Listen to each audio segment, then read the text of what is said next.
All right, welcome in to another episode of Bankroll Blitz. I'm Brad Thomas here with Bobby Stanley Jr. and Josh Lander. And guess what?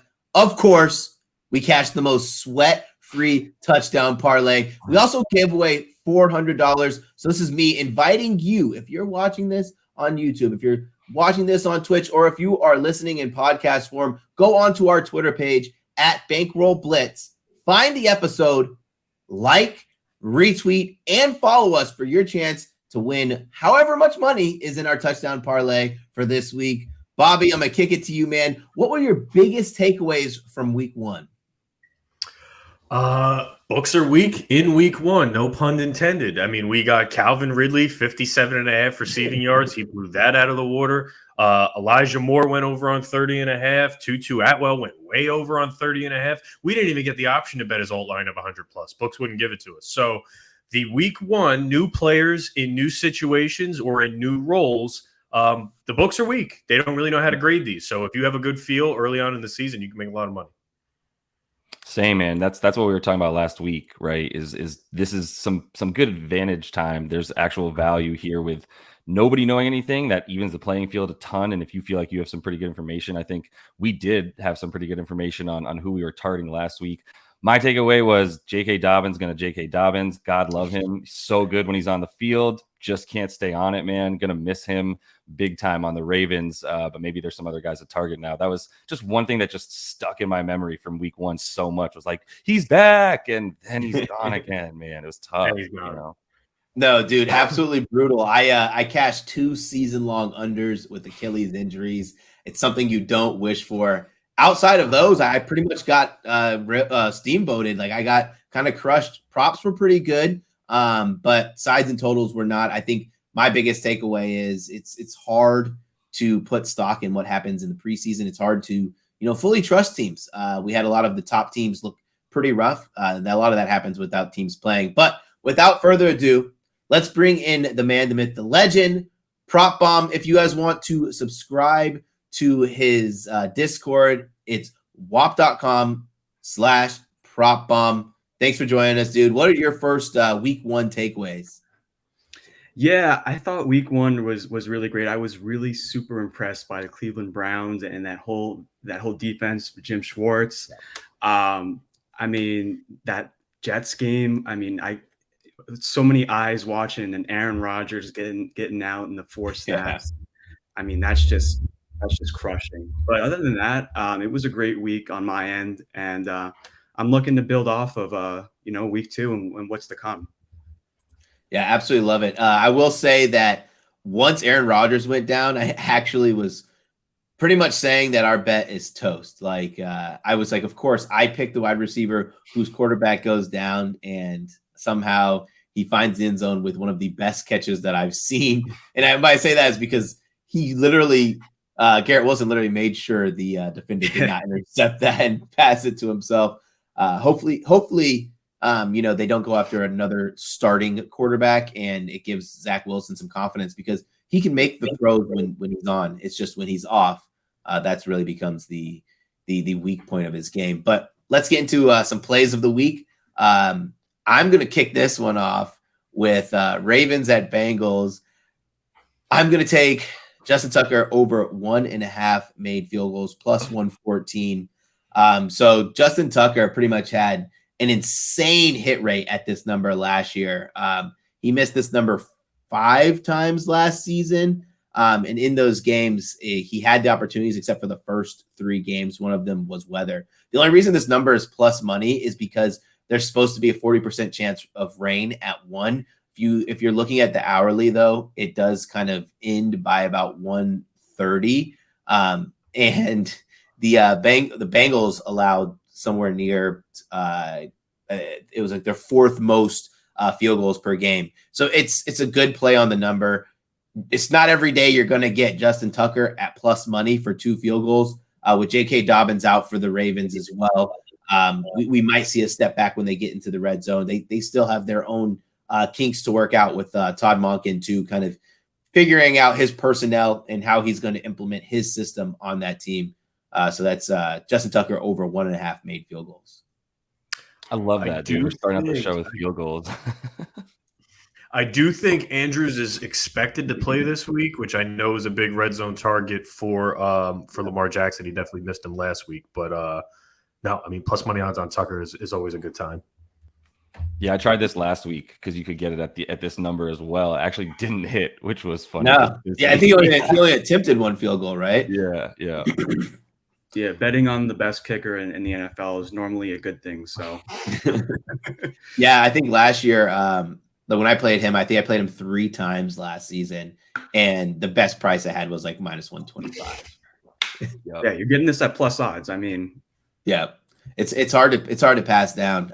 Josh, go ahead and give us your first play for this week. Yep, I'm gonna kick things off, I think, with Calvin Ridley and talk about him being back. I think we kind of expected it. I think this number at 68.5, going over that for his receiving yards, makes the most sense because I think you're going to see that number closer to 75, 80 in a couple of weeks. I think he's pretty much going to be averaging that for the majority of the season, somewhere around 75 or so. So I still like this number.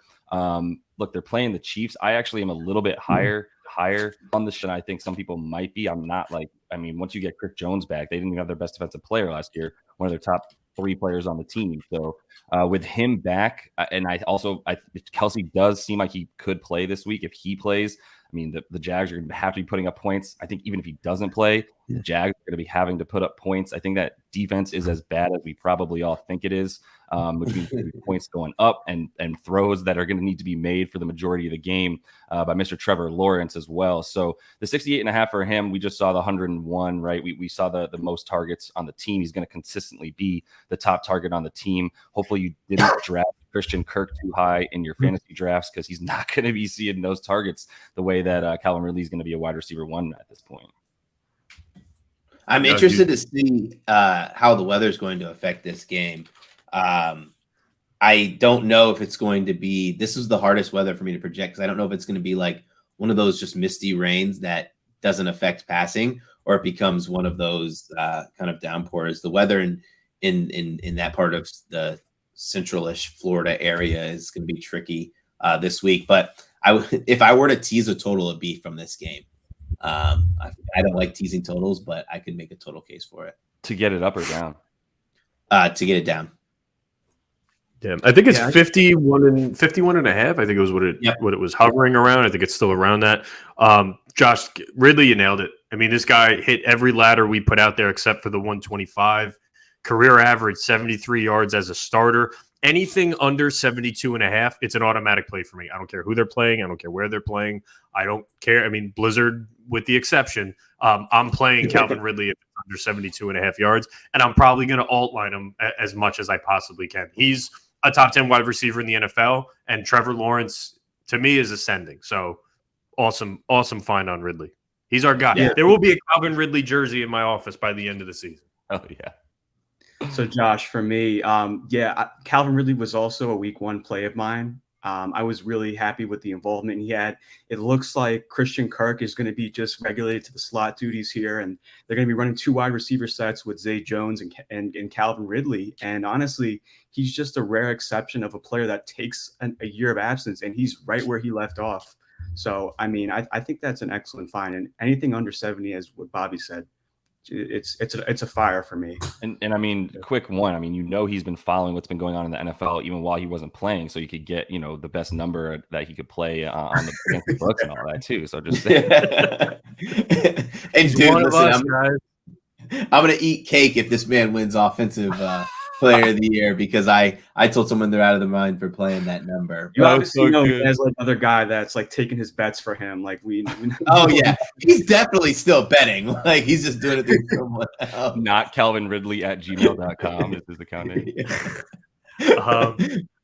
All right, guys. Let me bring it over to the sides. I know I'm normally the player prop guy, but with PropBomb here, I'm gonna stay on my sides. Last week went 3-0 on my sides. This week, I'm on the Steelers plus 2.5. Home divisional dog. It's a trend I'm playing all season. It is the season opener. They ran into a buzzsaw last week. They ran to a top 3 team in the NFL right out of the gate in San Fran. Did not look too ready for it. But to get a Browns team this week that looked pretty sloppy offensively, I thought, in the rain, will greatly miss right tackle Jack Conklin going on IR. Pickett beat Cleveland 28-14 in week 17 last year. I like the Steelers at home getting the 2.5. You want to buy the point to get it to a field goal, probably a smart idea. It's at -108. If you buy the point, it'll probably get you to -125. I'm backing the Steelers with a little bit, I would say, friendlier matchup than San Fran, although I do think they have the best pass rush tandem in the NFL. I'm with you. I mean, I was going to let someone go, but I love that bet. That was like my sort of fade was and look, week 2 is value. There's just going to be overhype all over the place. I'm not going to overhype the Browns because I think their offensive line is as nasty as it looked. And then we saw what, when Jim Schwartz is like one of the few defensive coordinators that's a difference maker, right? That it like matters when he's in there as your D coordinator. So yeah, I like everything I'm seeing, but it's just a situation where we just saw the Steelers get crushed by what I think is the best team in the NFC.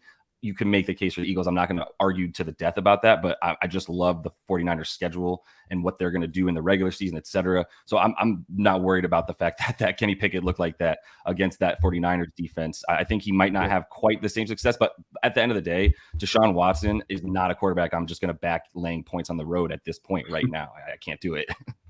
Yeah, with Kenny Pickett too, it's kind of unfair for us to pass judgment after one game. I even think it was Mike Tomlin who said it in his post game, where in that game they were slapped in the mouth so early that it was really hard to take anything away from how their individual players did after that, because there was no real ability to play catch up. It was survive, don't get too embarrassed. Deshaun Watson, are we out of excuses for him yet? He came back at the end of last year. Didn't look sharp. Week 1. We'll kind of see what happens here.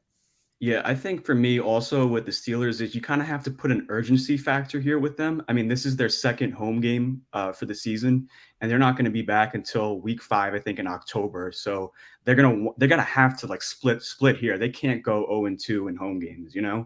Yep. No, that's totally fair. Agree. PropBomb, what do you? Oh, I'm sorry. Oh crap! I almost skipped PropBomb. We need your plays, man. What do you got for us right out of the gate, man? Yeah, guys, look, I wanted to come in here spicy. I'm going to be going with an under here, and I'm going to be going with Desmond Ridder on the Atlanta Falcons to have under 189 passing yards, which right now get that at -120 at MGM. And look, guys, like he had 115 passing yards last game on 18 dropbacks. He had a very low ADOT at 3.5, which is, I think, ranked 32nd amongst all quarterbacks. It looks like the Atlanta Falcons are taking just a super conservative approach here with the offense, and they're trying to lean more on this running game that they have, this tandem between you got Bijan Robinson and Tyler Algier, which kind of reminds me a little bit of that Alvin Kamara, Mark Ingram comparisons there a little bit. But then you look at the Green Bay Packers, what they're facing up against. They're going to be without, looks like, Aaron Jones probably and Christian Watson. The Falcons are in a favorable spot here. And not to mention the Packers defense last year they pretty much good. They were pretty good at getting the job done. I mean, they ranked 6th in the league in terms of total passing yards allowed. And also, not to mention, like, Jair Alexander is probably going to be guarding Drake London here. So you have to think like, okay, if Drake London's going to be guarded, Kyle Pitts, does Arthur Smith even know he exists? Like, I mean, I just can't find the sum of the players that can get Desmond Ridder to 190 yards if London, which I expect to be taken out of the game. Yeah. No, I love that. The game script works your way. Green Bay, they're going to run the ball. They're going to chew up the clock. Even if we go back to Desmond Ridder last season, 6.1 as a starter last season in 4 games, 6.1 yards per attempt. That's not going to get it anywhere. 177 yards per game in 4 starts. And this Packers defense, I mean, they're playing the game at home. This isn't the team to really start lighting it up against. I don't see Ridder hitting this number. So awesome find on the under. Yeah, awesome find on that under. Yeah. I said this off air that I thought that total was 45.5 and almost came with the Brinks truck that bet the over. Yeah. No, I was just gonna say too. Like I love Atlanta. I really do. Like I like Atlanta. I love Arthur Smith, despite his inability to use a tight end, because I think you throw 3 running backs there and Cordarrelle Patterson as well. You consider him a running back at that point. Like he's just too good of a coordinator and a play caller to not find them ability to run. I've done way too much research on the Falcons because I just was really interested in them. Bet on them at 3.5 to 1 to win the division because I don't care about the Saints very much. I'm still going to go with it, but it does really scare me that Desmond Ridder probably couldn't hit either of us if we were standing right next to him with a football. You know what I mean? It's bad, man. Drake London, a goose egg in the first game. I wouldn't expect much in this one either. I'm 100% with you. And that Packers D line, like both of their lines are really nice. I wouldn't really be fading the Packers too hard right now. So I really like this play a lot. We're on it. We all agree. Brad, give me your boy down in Tampa. Yeah, man. I was really excited to play this. I was mad I didn't play it last week. I was a little afraid of Kirk Cousins, not really passing too much inside of the 10-yard line, but this one lines up a little bit more. It's Devin White over 6.5 tackles and assists. Last week he finished with 12. So let me just read off some numbers to you about what the Bears did last week. They threw 12 passes under 10 yards between the numbers, completing 10 of them. And then when we talk about passes at the line of scrimmage, they threw 8 of them. The reason being is because in passes over 20 yards, Justin Fields struggle.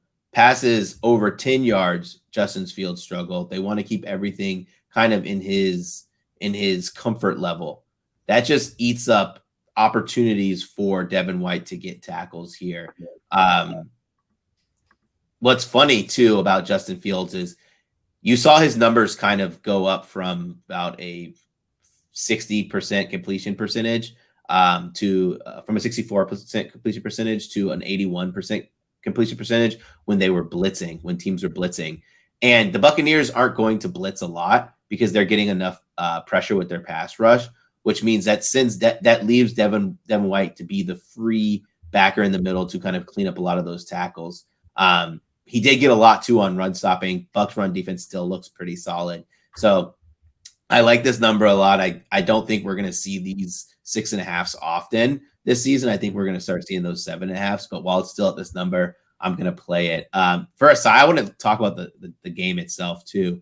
I do lean getting the points with the Bears, even though I think the Bucs are going to win, only because at the beginning of the season, the Bears were a 1.5 point favorite. So we're getting 3 points of movement there.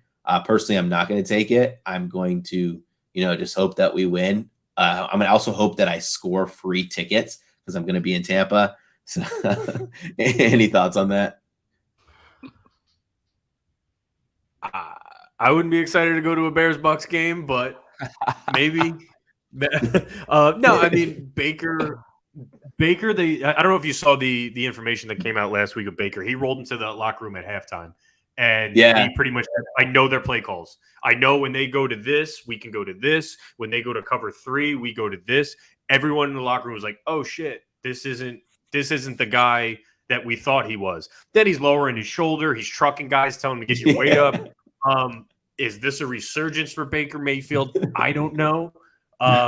But I would be mildly excited. I was mildly excited last year as a Rams fan watching Baker run up and down field and get into like the college spirit of what we remember. Yeah. Maybe carrying that into Tampa. But that was a pretty cool nod. This Bears team, I'm fading, man. I never bought that hype in the offseason because that's all it was.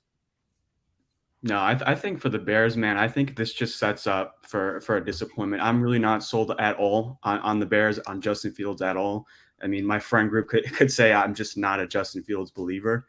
But as far as your prop, Brad, with the Devin White, I mean, yeah, he's probably going to be in the box. And I mean, with Justin Fields, his decision timing, like when he drop backs, it just takes forever to find a guy. And ultimately, in the end, it leads to just like a dump throw because there's no options. And if that's the case, yeah, I mean, it's going to be a low ADOT throw, and Devin White should be right there. I love Devin White.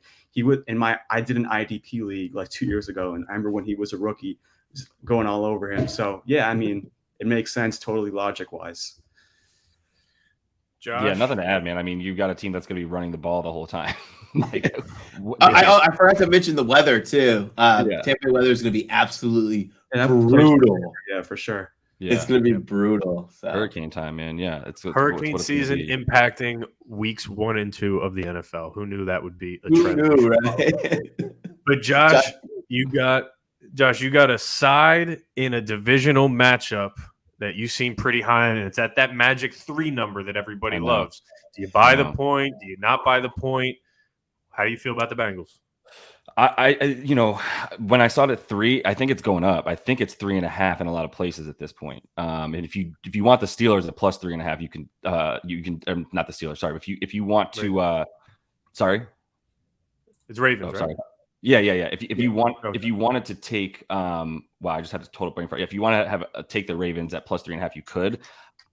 I'm fading the Ravens as much as anything in this one. I thought Lamar looked uncomfortable as hell. I mean, I'm not sure how much of a Texans-Ravens game that you guys were really locked into, but like, I mean, I cared enough to be checking in and was just like, this doesn't look right, man. I mean, to a degree, should we have all been thinking and realizing like, this isn't going to work out right away when you've got a dude who's not known as a pocket presence quarterback in a system that requires that. So it's just one of those things. Once again, the value is too far away, I think, in terms of how this is being valued and projected because of the way that they got spanked by that Browns defense just handled them on both lines, offense and defense. And then, like you saw the Ravens win pulling away, but like what in the second quarter was still a game for sure.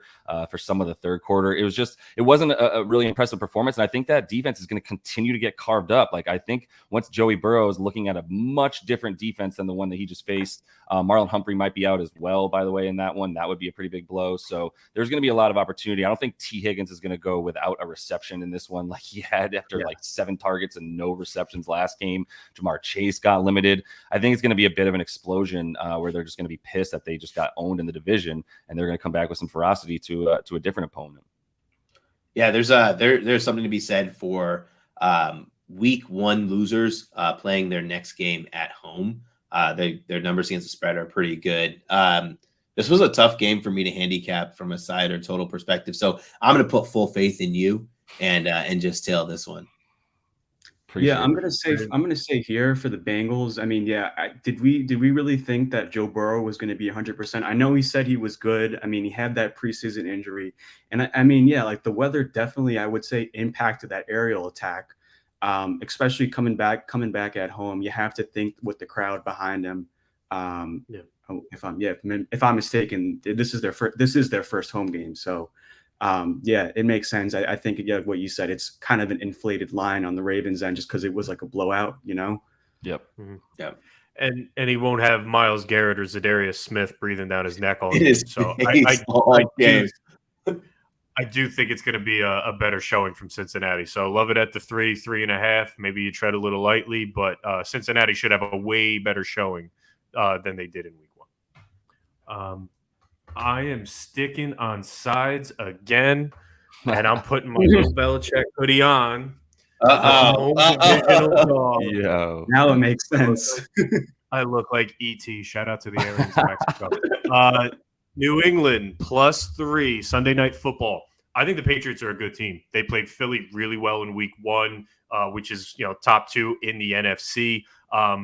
They won't be in for a track meet like with Miami, like they were, in the Chargers in week 1. This game is going to be slow and methodical, and mistakes are amplified with Bill Belichick. So Tua, yes, he is undefeated against the Patriots in his career, and you better believe Belichick is well aware of that. Now, if I look at the matchup in week 1 with Miami and the Chargers defense allowed an NFL worst 23 passing first downs in week 1. New England allowed just 8, tied for the 5th best. Conversely, Miami allowed an NFL worst 17 first downs by rushing. This is going to help Zeke. This is going to help Ramondre Stevenson, and it's going to control the clock. So I think New England, home divisional dog, a trend that I always love, getting that magic 3 number. It's up to 3. It was 2.5. Give me the Patriots at home against Miami. I do think the Chargers are more mistake prone than anything else. They're a team that everybody's high on going into the year, and they never live up to the hype.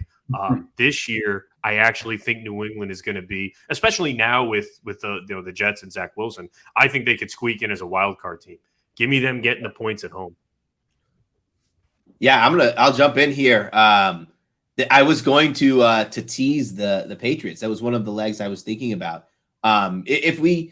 This game turns into one of those things for me. If we can just ignore history for a second and just talk about what we're seeing from the New England Patriots, where Bill O'Brien comes in as offensive coordinator and the offense looks good. It looks better than just a guy out there drawing plays on his chalkboard with no real background on offensive philosophy.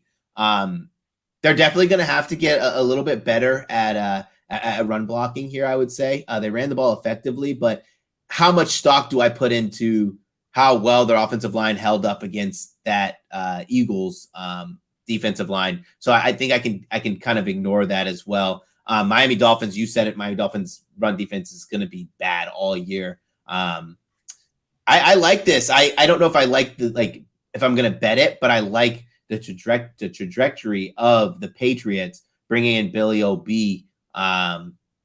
Just a great hire for them, getting a guy with a really complex offensive mind. I gave him a lot of crap when he was at Alabama. It wasn't because he was not a good play caller. It's just because he didn't care about the kids and didn't tailor his plays for 18-year-olds who are worried about if their girlfriend's going to dump them. What was crazy about that game too, like what a week for the Patriots in terms of like they lost, but they, while they're losing, Aaron Rodgers then goes down. Things are a little open. The Bills looked awful in that game. Like a lot of stuff kind of opened up for them with a really nasty defense that now I'm also wondering, because I tried to fade Mac Jones in that first game. That was one of my picks that failed miserably because he did not go under 230 yards. He went over 300 yards passing. But then Kirk Cousins just carved up the Eagles as well. I'm starting to wonder if there's something there with that secondary.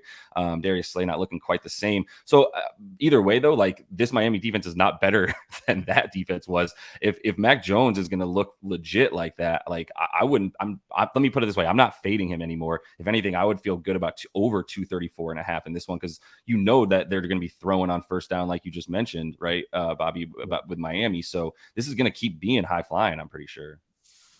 And just to throw it out there, they get in that red zone. Zeke to score his first touchdown as a Patriot is plus 180. It's near 2-1. I talked about Miami and how many rushing first downs they allowed. So yeah, let's see. Let's see where this Patriots team go. I like the 3. I like a home divisional dog. PropBomb, I think you got another one for us. All right, we're gonna continue here with the unders here. I'm gonna be going with Josh Down, the rookie on the Indianapolis Colts, to have less than 31.5 receiving yards right now. It's minus 115 at MGM.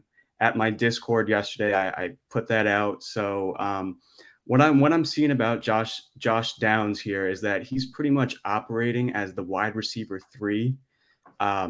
But he had 7 targets on the team last week with Anthony Richardson, and they do seem to have good chemistry. I was actually on his over 18.5 in week 1, but look, in week 2, I happened to come across this article on Pro Football Focus talking about this guy. His name is Tavarier Thomas, and this is a guy that kind of took advantage of his opportunities. In the offseason, there was a surprising cut to Desmond King. He used to play for the Chargers, the slot cornerback. Desmond King had a 65.1 Pro Football Focus grade, which is pretty below. So they're immediately replacing him with this guy Tavarier Thomas, and I mean he played against the Ravens, and Zay Flowers really couldn't do anything whenever he was in coverage with him. He had a 92.1 Pro Football Focus grade, right? He had 0.47 yards per coverage, and then in the three receptions that he got, they only totaled for 9 yards when he was in coverage against them. So I just think like this is like a really good spot just to kind of have your eyes on this guy. Thomas, before like he becomes mainstream and people start talking about him. I mean, D'Amico Ryan just had really good words of praises to say about him. And I just think the whole game he's going to be on top of Josh Downs. I mean, Michael Pittman seems to be the only standout guy. It's just not like a person that I see being like a comfortable target right out of the gate for Anthony Richardson. So I like the under here. Dude, I love that. Yeah, go ahead, Brad. What do you think? No, I don't have anything insightful to say. All I was gonna say was I just love how PB has like unders because the world is full of overs, and it's just fun to kind of change that up because we have to imagine, especially as we keep going, there's gonna be overreaction lines. Always the overreaction line from week 1 to week 2.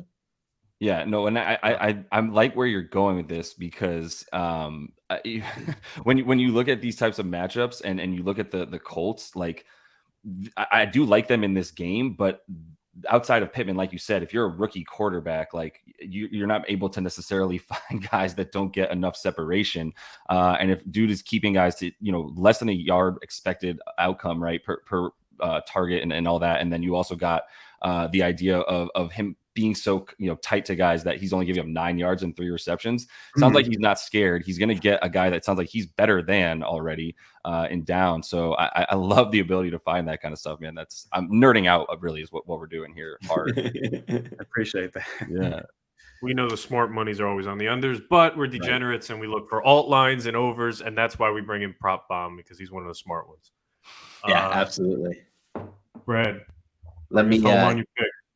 My teaser. The teaser that I should have given out on the show last week, cash. It was plus money. I did a 3-legger, but this one I'm only doing a 2-legger, keeping it. Still trying to play a little bit more safe as we get into the season, into the thick of the season. I did a 2-leg teaser. I went 6.5 points. It's a little past my threshold, but I needed to get to that key number. You could probably shop around and still get to the key number on the Jags. But first leg is 49ers. Over the Rams. They just need to win. I liked what I saw of the Rams. Matthew Stafford proved why he is still a solid quarterback when he's healthy. The offensive line held up a lot better than I thought it would.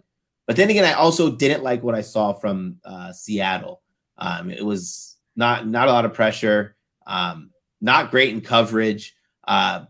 Pretty much, I think Seattle thought the game was going to be easier, probably underestimated the Rams. Rams are still a professional football team. Every day of the week you play a professional football team, you have to come with your best. But I loved what I saw from the 49ers.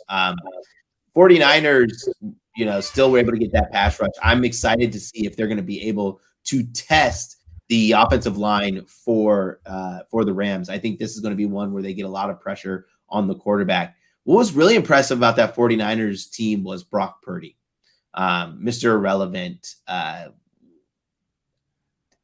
will be the first to admit that I was more of on the board of him being a game manager, even when I was at Iowa State. And he's been more than that. Maybe it helps when you have Kyle Shanahan, who actually owns McVay as your coach, who he breathes you confidence, but he also knows how to mask your weaknesses by tremendous scheming. And then the rest of the offense is absolutely stacked. So I like this game a lot for the 49ers. I don't know if I love 7, but I also don't want to tease the Rams up to 13. I don't like that at all. I just think that the 49ers are one of those teams, when they get their grips on the team, it becomes ugly and they blow through those key numbers. My other leg, the Jaguars plus 10. I can't say enough that when you don't have your main weapon in the NFL, how much it hurts you. And it hurt the Kansas City Chiefs. I know they're going to play better. I know their wide receivers aren't going to drop as many passes. I also think that the Kansas City Chiefs are going to get hurt by their offensive line. Donovan Smith looked okay, but I think he didn't look good. And when you have wide receivers who are kind of gelling, trying to learn to gel with Patrick Mahomes, it's going to put more pressure on Donovan Smith. He had a couple penalties too that kind of cost them. Jaguars, they're going to have to beef up their defense. We know that. But from an offensive standpoint, they're going to be in this game with the Kansas City Chiefs all game. I'd be shocked to see this more than a 10-point victory by either side. So keeping it inside that 10-point range, that 9.5-point range is fair for me. So again, I'll say that teaser is Jacksonville Jaguars plus 10 and 49ers money line. As a Rams fan in the room, I do think the 49ers are going to win outright. I feel pretty confident about that. Shanahan owns McVay. There's nothing wrong with saying that, minus the NFC Championship game. But yeah, no, the Seahawks were, they were a better matchup for the Rams in week 1, but this is a very, very physical San Fran team. As a fan, I just want to see them make the game competitive. I think they can, but San Fran should win outright. And the Jags, 10 points is, I think this Jags team is going to be a top 2 team in the AFC. They could win this game straight up. So getting 10 points to me, I think is a gift. So you got my stamp and seal of approval. I think also too here with that Rams Seahawks game, I think people need to know that, there was 2 offensive lineman injuries for the Seattle Seahawks. They were without Charles Cross and also the guy Abe, I forget his last name. So they were down 2 offensive linemen. So maybe it makes sense as to why the Seahawks kind of didn't perform above expectation here. Love the 49ers to win. And then, Jaguars Chiefs in Duval County. It's going to be lit. It's going to be so lit, man. Like a last minute. Just on the Seahawks too. Devon Witherspoon was out of that game too. The rookie that they selected. Yep. I believe 5th overall or wherever he was. Yeah, he was 5th pick. He was one of my sleepers for defensive player of the year, and then I was like, defensive rookie of the year, and I was like, wow, he's going to be out week 1. Like, not a great start. Wasn't great. No. And then we had dudes from all over everywhere, and whose names a lot of people can't even pronounce still on the Rams, going for 100+ yards receiving against that secondary is wild to watch. I would agree. Like, I think I do believe in the Rams a bit more. I don't think it was too much smoke and mirrors. There was an opportunity for them to be undervalued, I think, at right when line started coming out for them.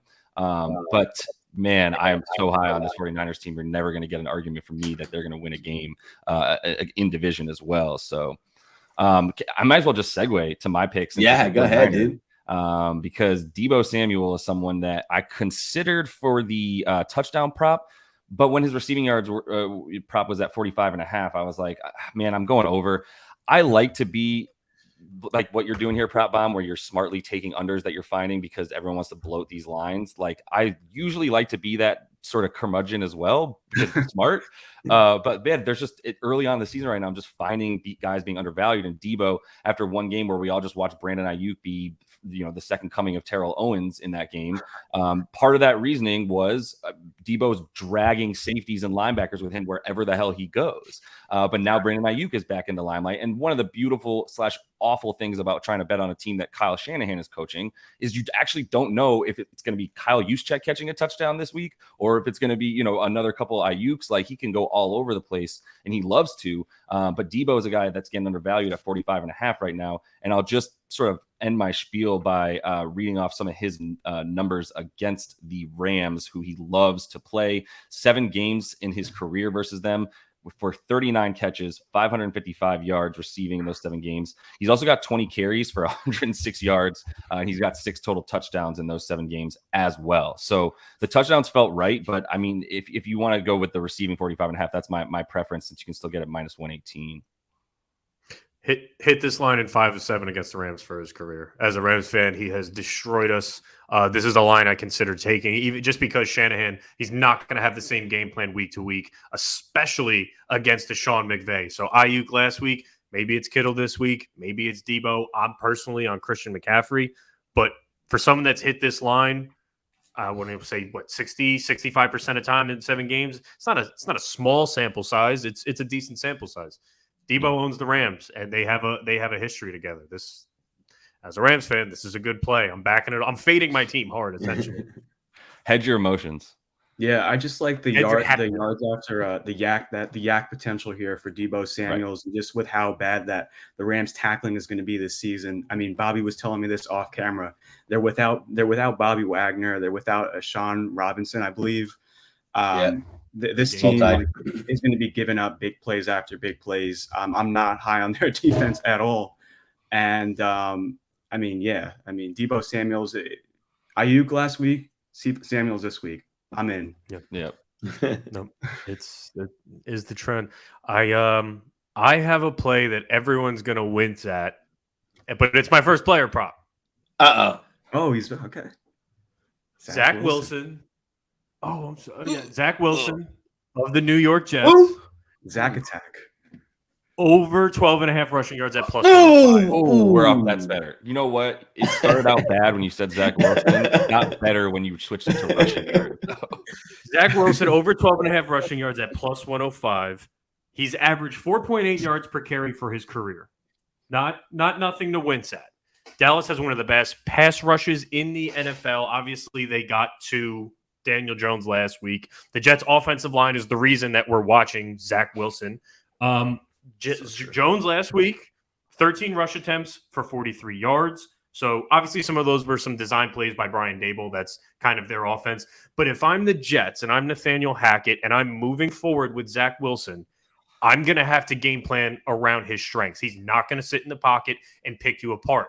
I just put on a show last week with Breece Hall and Dalvin Cook. I'm going to have to bootleg. I'm going to have to keep the defense guessing.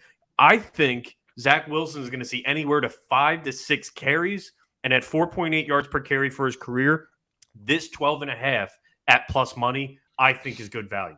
So I do think they're going to be down. I do think they're going to get smoked in this game, even though that Jets defense is damn good. When they get down 2 scores, they're going to have to throw the ball, and you're going to see Zach Wilson tuck it a little bit. He's got some mojo. He's got some legs. We saw that run in the preseason that got Aaron Rodgers kind of standing on end like, oh, shit, this kid can run. I'm going with Zach Wilson at the plus money at 12.5. And, Zach Wilson be damned. I'm going for it. Zach Wilson over 12.5. Let's go, dude. I actually handicapped this game a little bit.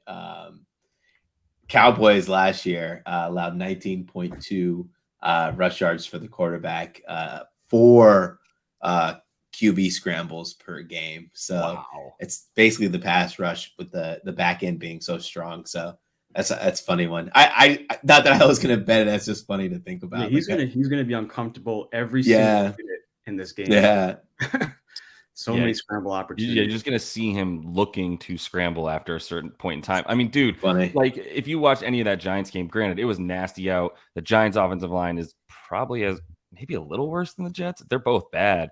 But like it was Swiss cheese, man. The dudes were in the backfield as soon as he hiked the freaking ball. It's going to be a reoccurrence. There's nothing to make you believe that they're not going to be living next to Zach Wilson as soon as he hikes the ball. And he's sneaky athletic. I mean, I don't know what to tell you. He looks like a 15-year-old, but he's like pretty sneaky athletic at that point. So once he gets out of there, I think he can do something.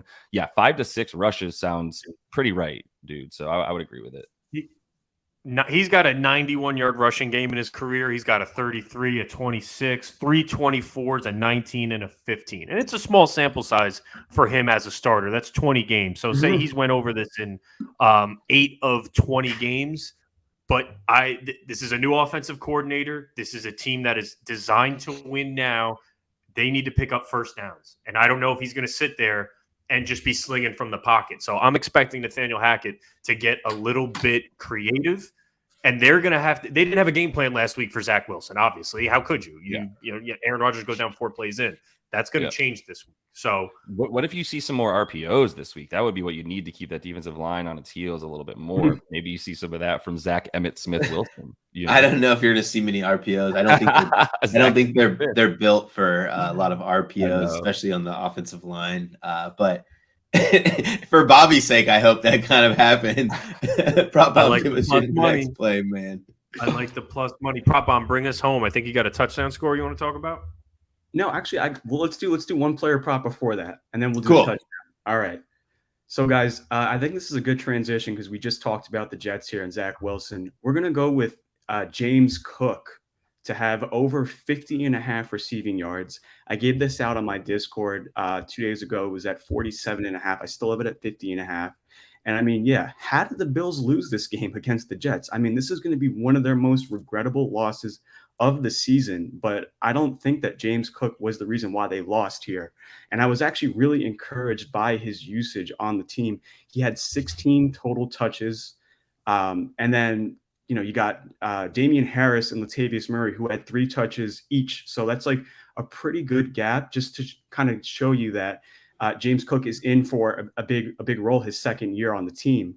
Then you look at who they're playing. They're playing the Raiders this week, and last week the Raiders played the Broncos, and they actually they allowed 22 combined rush attempts from the backfield here. And just as a game theory wise, as 9.5 favorites here. The Bills, their first game, playing at home. I just see them leaning on James Cook here in the run game in the second half. I think that also too, Josh Allen had 3 interceptions last game that took away a lot of opportunities for James Cook to be on the field time of possession wise. So, I'm going to say, I confidently say that's not going to happen again with, he'll probably have if he does have an interception, 1. But other than that, 50 plus, this seems like a good low number to attack before it gets higher, in the coming weeks. I like that. I was high on James Cook last week. I thought his numbers were too low. I had him in 3 different separate parlays. He came through for me, luckily. There were moments last week. There were moments where you saw him hit the edge. He put his foot in the ground. He got upfield. He looked eerily similar to DeAndre Swift last night with that speed. If he can, he only got 12 rushes. I think we see a little bit more to 14 to 15. We get a negative game script, and James Cook really puts one on. His alt line, I think 75 plus is plus 290, something like that. It's going to be very interesting to see him with a larger role. So I'm on Cook with you this week, man. I love it. Let me ask you, oh man, I forgot what his number was. What do you think about him receiving? I think last week it was at 14.5. Do you like him if it's around that 14, 20? Do you like him over or under? It's 12.5 this week. I'm not really a fan and taking too much of receiving yards for running backs, but I understand the role here. I tackled 2+ catches as part of my parlay for week 1. It seems to me that he's taken on the pass catching role, without Nyheim Hines on the team anymore. Yeah. So yeah, it makes sense. I was a little concerned though, because they got that guy Hardy, Dion. Yeah, you know what I mean. That guy he actually changed his name. He was Deontay Harris of the Saints. Yeah, Harris, yeah, whatever that guy's name. I had never been more confused because I was like, who the hell is this guy? And then when they said the story, I was like, oh, okay. Yeah, but it makes sense though. The Raiders do have a pass rush, right? So yeah. If anything, I like running back receptions. That was a play I over yards. Over yards. I gave that play for Swift yesterday because I was like, well, they don't have another running back to throw to, so he got over 2.5 for plus money. I don't have receptions up for Cook right now. That's kind of what I was looking for as soon as you asked that, Brad. But I still like the rushing against this Raiders team. I think they're going to need to use that better. Obviously, there's not much you can do against the Jets to set up the pass with the run. You can't run, you can barely pass against them. So it would make a lot more sense against this Vegas team that look, man, I probably like them a little bit more than I should at times because I've seen Jimmy Garoppolo win more games than he should. So I'm just believing he's going to play better than what we all expect him to consistently somehow. Game manager to the max. But I also just don't believe in the Broncos. So I don't think we learned much about them. And I think Buffalo is hugely due for a bounce back game. And they're going to have to rely on Cook a bit more, or Josh Allen's going to be leading the league in interceptions once again. Well, let's segue talking about the Bills here in a bounce back game. Operation Fade. Let's so basically what we're going to do is we're each going to pick one side to fade. The top most bet public side so far this week are Giants at 79%, Niners -7 at 73%, Chiefs -3.5 at 71%, and Bills -8 at 67.5%. I think for my pick, I'm going to fade the Chiefs 3.5. I think Jacksonville Jaguars having this game at home, Chiefs, no Kelsey. It's going to be one of those interesting games. And I also think that the Chiefs offensive line, when you just downgrade at every position on your offensive line over the offseason, you can't expect to be better. Obviously, Mahomes has that great ability to get the ball out fast and change protection and extend plays with his legs. But I like Jacksonville here, plus 3.5. The Chiefs, if they win, it's going to be one of those classic field goal winners. Yeah. Real quick, what were the options? You got 49ers, Giants, Chiefs, Bills. Bills. Those Bills. top 4. Wow, all favorites. Imagine that. The public driving all favorites. Man, I think that's a good pick. Did you agree with that, Bobby? You seemed like you were ready to either agree or disagree. I actually do agree with it. That was going to be my pick, but I should probably be contrarian and go in a different direction. I think Jacksonville can win outright. I mean, I know it always helps. Thursday night, you get Travis Kelce back. You have that little bit of extra time in between. I really love this Jacksonville team this year. So getting over that 3 magic number is big for me, and I do think they can pull off an upset. I would normally go with that, but I will be contrarian. And if you can get the Rams at 7.5, and you can still get the 7.5, I think it's at DraftKings. I think it's at BetMGM.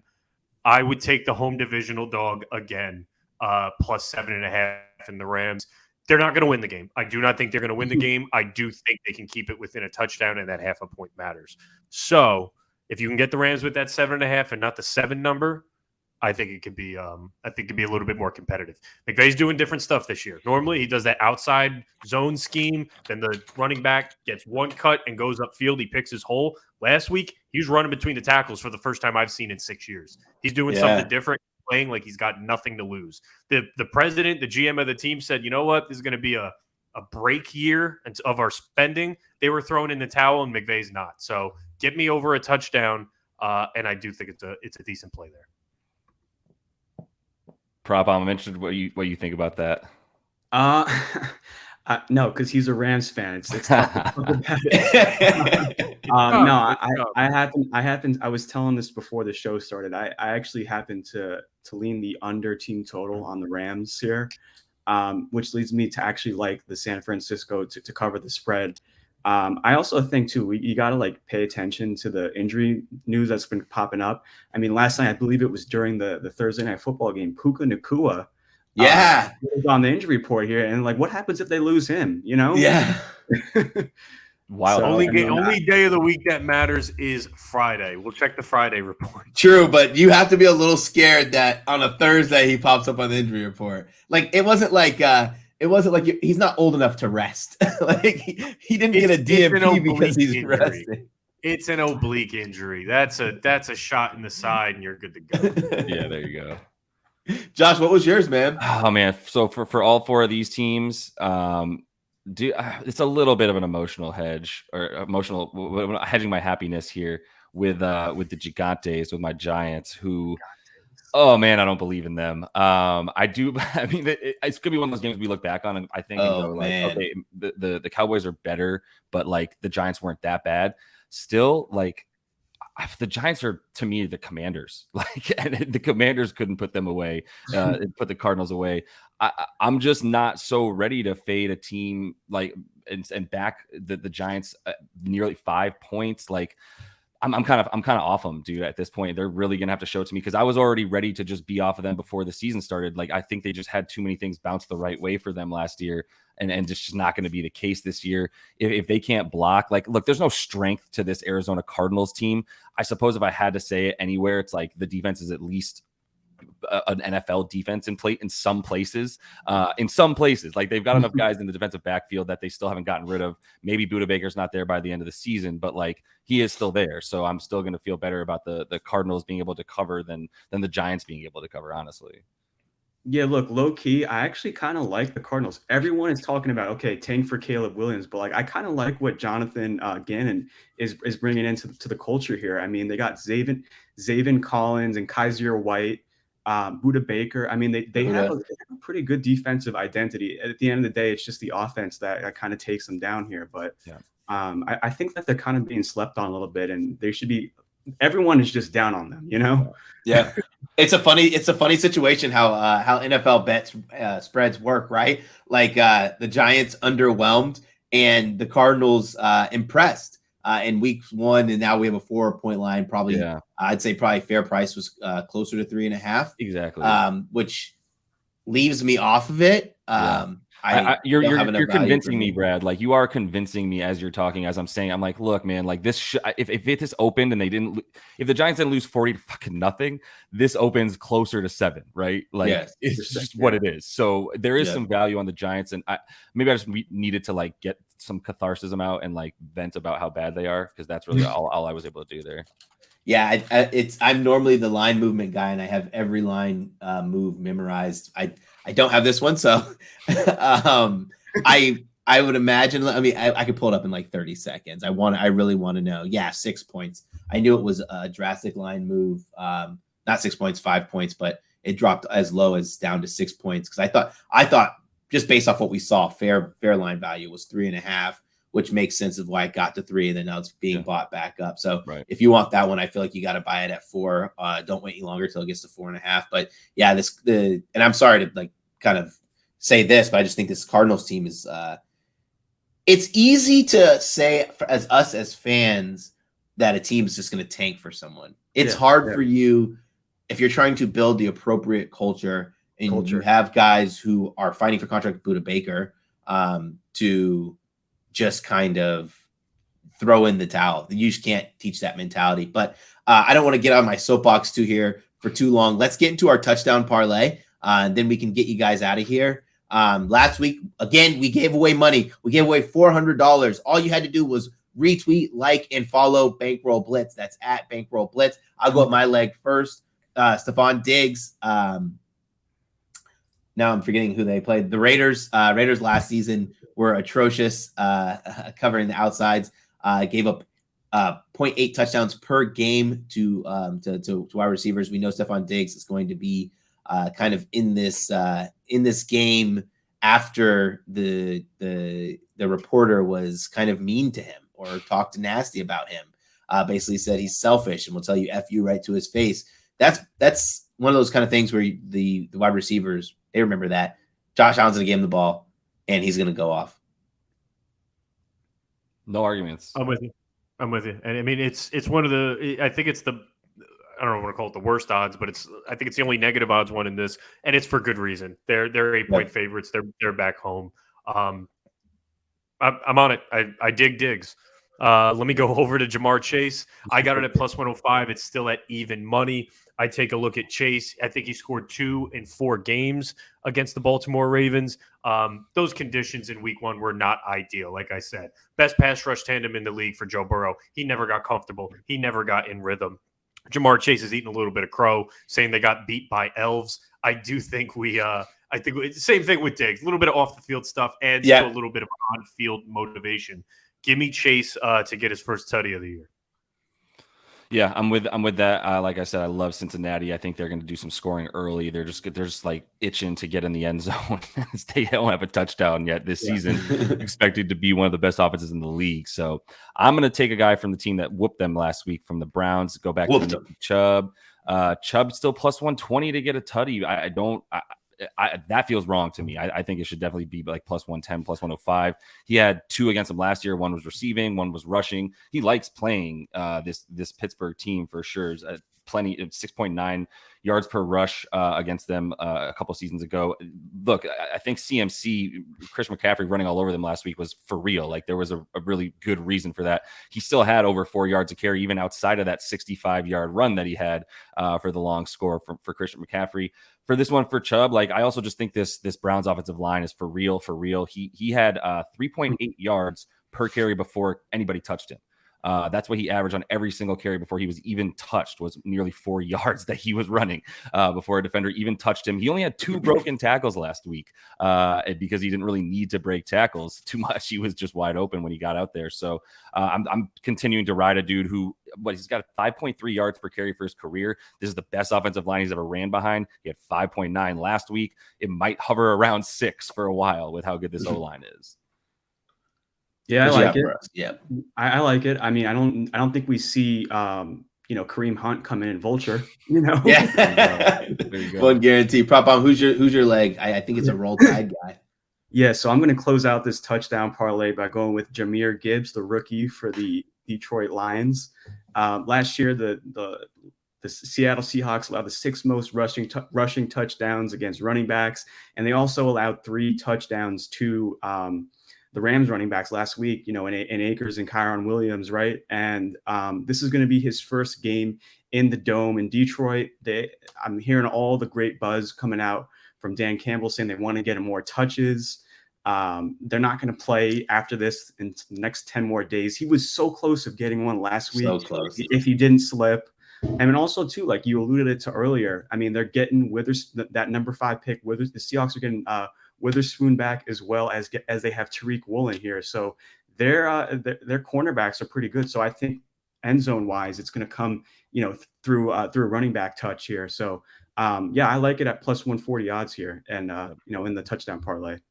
Sweet. So one more time, let me give this touchdown parlay out. Stephon Diggs, Jamar Chase, Nick Chubb, Jahmyr Gibbs. Wow. It was that 3 of them from the SEC, 20-1 payout there. First and foremost, I want to thank everyone watching. If you are watching on YouTube, reminder to ring the bell. It notifies you anytime we drop a video. If you're listening in podcast form, please rate and subscribe. For Bobby, PropBomb, and Josh, I'm Brad. Thanks for checking out Bankroll Blitz. Take care, guys.